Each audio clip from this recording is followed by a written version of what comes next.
Climate change is real. The majority of this nation knows that. They understand that. They understand the science behind it. And you know who else knows the science behind it all too well? In fact, they made the science behind it. Was the oil companies. Once upon a time, back in the 70s.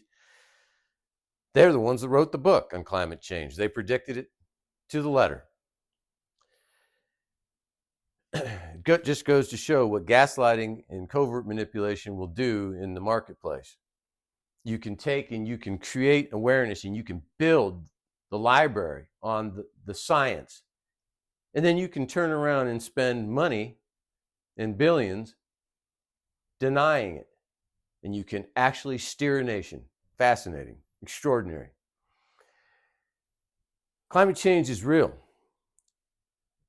And climate change has something that was referred to as feedback loop. Now, whether or not the oil companies predicted that, I suspect they did, but I don't know that for certain. But that same feedback loop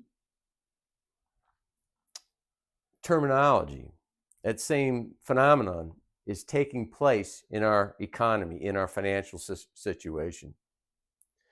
We are getting into a situation where we're starting to get into feedback loop. In essence, we have economic changes that are happening that are triggering something else. And that something else can in turn come back and trigger what triggered it.